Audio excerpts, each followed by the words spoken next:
정성산 TV에 제보를 해주고 있는 북한 내부 통신원들인 WTR, R 소식통들이 강조하는 핵심이 있다면 무엇이겠습니까?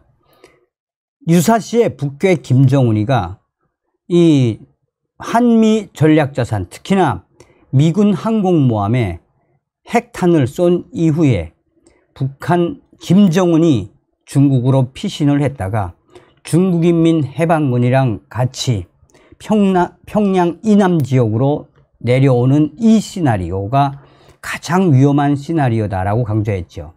지금 중국인민해방군은 저 북부전구, 백두산 뒤에 있는 북부전구 애들이 평양으로 또 북한으로 기습 침투하는, 한마디로 상륙하는 훈련과 또 유사시에 평양 이남 지역까지 기습을 해서 이 중국인민해방군의 작전 섹터로 만드는 훈련을 계속하고 있다라고 강조해 드렸죠.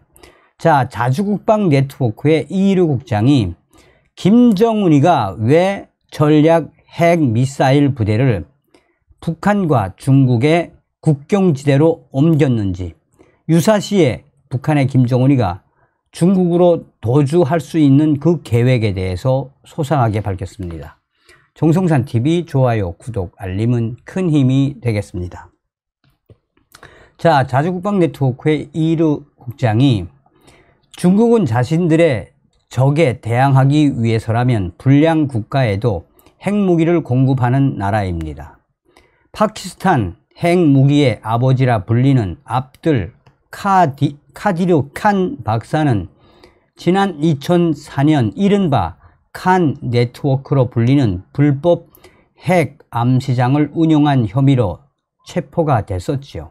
체포 당시 검찰에 제출한 진술서에서 중국으로부터 받은 CHIC-4 핵탄두 설계도와 핵탄두 부품 50kg의 고농축 우라늄을 받았다고 밝혔습니다.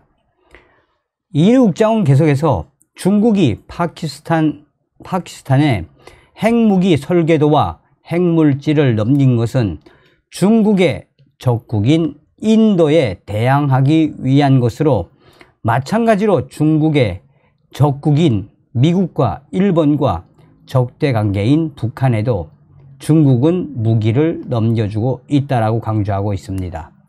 자, 파키스탄 핵 아버지라고 할 수 있는 이 칸 박사는 1993년부터 1994년 북한의 전병호 노동당 군수 담당 비서와 직접 거래를 통해 핵탄두는 물론 우라늄 농축을 위한 원심 분리기 설계도와 부품을 제공했으며, 이 과정은 중국이 중개하고 파키스탄 군부가 승인한 이후에 이루어진 것입니다. 이는 파키스탄의 칸 박사 진술과 전병호 당시 노동당 비서가 칸 박사에게 보낸 편지에 고스란히 담겨져 있습니다. 북한이 지난 5년간 새로 개발한 무기는 그 이전 50년간 만들었던 모든 무기보다 다양하고 복잡합니다.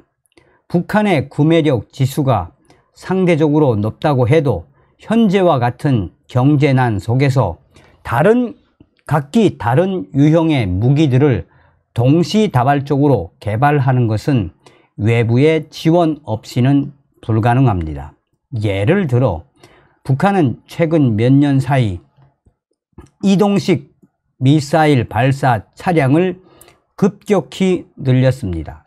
일명 텔로 불리는 이 차량들은 대형 차량 설계 기술과 고출력 엔진 기술이 필요하기 때문에 북한의 산업 인프라로는 개발, 제작이 불가능합니다.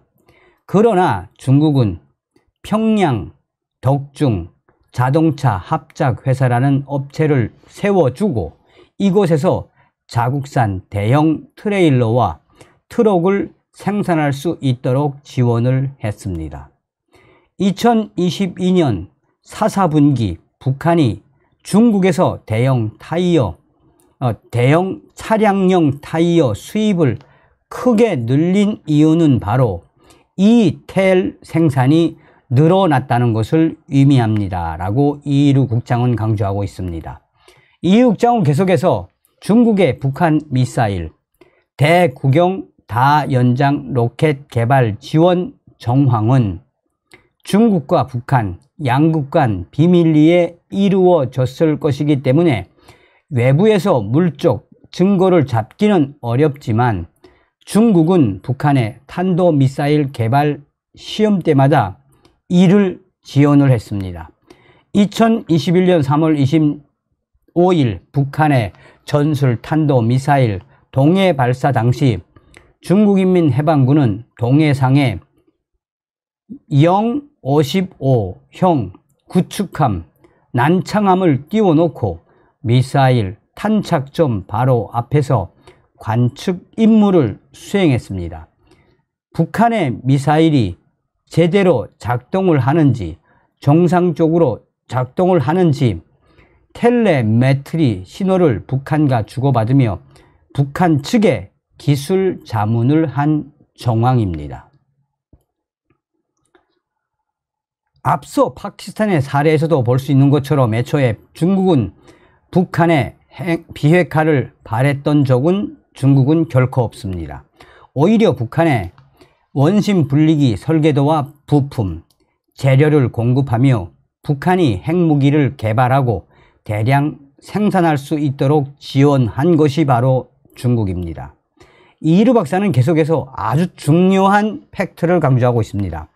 이일우 국장은 노동당 중앙군사위원회 확대회의에서 핵무기 운영 부대인 전략군 개편을 결정하고 그 목적을 미중 패권 경쟁에서 중국에 기여하기 위함이라고 김정은이가 밝혔습니다. 당시 김정은은 미국의 한반도 비핵화 목적이 북한 비핵화 그 자체에 있는 것이 아니라 대중국 전략의 일환이라고 밝히기도 했습니다. 이에 따라 북한 김정은의 지시에 따라 북한의 핵심적인 전략군의 대대적인 확대 개편이 진행됐고 중국과 국경을 접하고 있는 지역인 평안북도, 자강도 일대에 북한의 전략 핵 미사일 시설들이 들어서기 시작했습니다. 자강도 성간, 이 전천, 령림 일대가 북한의 전략군 특구로 지정되었으며 이것은 중국 국경에서 불과 40km 떨어진 곳입니다. 그러면서 이일우 국장은 계속해서 과거 북한은 중국이 북한으로 들어가는 주요 길목의 도로를 확장하고 부대를 재배치하면서 유사시 중국군의 북한 진입에 대비해 양강도 해산에 10군단을 창설하는 등 경계를 했던 나라입니다. 그런데 중국과 엎어지면 코 닿을 거리에 전략 시설을 지어놓았다는 것은 이 시설이 중국으로부터 위협을 받지 않을 것이라는 확신을 김정은이가 가지고 있다는 겁니다.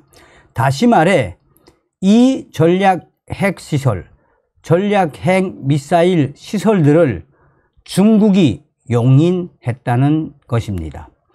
중국은 파키스탄을 핵무장시킴으로써 인도를 견제한 것처럼 북한을 핵무장을 시켜 미국과 일본에 대항하려 하는 것입니다. 북한이 최근 탄도미사일과 순항미사일, 핵무인 수중 공격정으로 미 해군 항공모함, 강습 상륙함 전단을 노리는 것은 미군 자산이 중국 연안으로 접근하는 것을 저지하는 중국의 반접근 지역 거부 전략, 즉 A2, AD 전략의 일환입니다.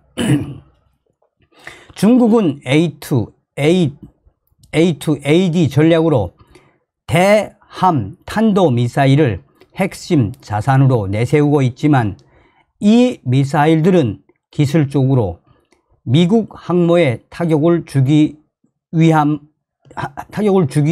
것으로 드러났습니다. 자, 그런데 중국은 핵을 사용해야 하는데 미 항모에 중국이 핵을 쏘면 중국이 미국의 핵 보복 대상이 되기 때문에 그렇게는 할 수 없습니다. 중국은 북한을 핵 무장을 시키고 이들에게 북한 김정은에게 핵 A2AD 역할을 부여했고 이미 북한의 김정은이는 중국 공산당의 핵 A2AD 핵 사냥개로 전락을 했습니다. 2021년 6월 노동당 중앙군사위원회에서 김정은이 언급한 전략군의 역할이라는 것이 바로 이것으로 보입니다. 북한이 미국 항공모함 전단에 핵을 쏘면 핵 보복의 대상은 북한이지 중국이 아닙니다. 다만 미 항공모함 전단 재고라는 최대의 전략적 이익을 중국이 얻게 됩니다. 북한 김정은이가 중국의 보호를 받으면서 핵 순항 미사일 등 핵을 미 항공모함 전단에 쏜 이후 북한 지도부는 미국의 핵 보복이 시작되기 전 중국으로 피신을 했다가 혹은 중국으로 도주를 했다가 나중에 중국인민해방군이 북한 안정화 작전을 위해 북한으로 들어가면 그때 중국인민해방군과 함께 북한 김정은이가 다시 들어가서 다시 북한 정권을 잡으면 됩니다. 김일성도 소련군과 함께 들어가 그렇게 정권을 잡았습니다. 현재 돌아가는 분위기는 미중 패권 경쟁이라는 특수 상황을 통해 북한과 중국이 위험한 거래를 하고 있는 것으로 보입니다. 라고 자주국방 네트워크의 이루 국장이 상세히 밝혔습니다. 자나깨나 천멸중공, 자나깨나 한미동맹, 김정은에게는 몽둥이가 정답입니다. 드라마 요독 스토리를 시작했습니다. 드라마 요독 스토리 잘 될 수 있게끔 여러분들의 많은 성원과 격려 바라겠습니다. 가열차게 멸공. 정성산TV 좋아요, 구독, 알림은 큰 힘이 됩니다. 후원해주시는 모든 분들께 가열차게 멸공.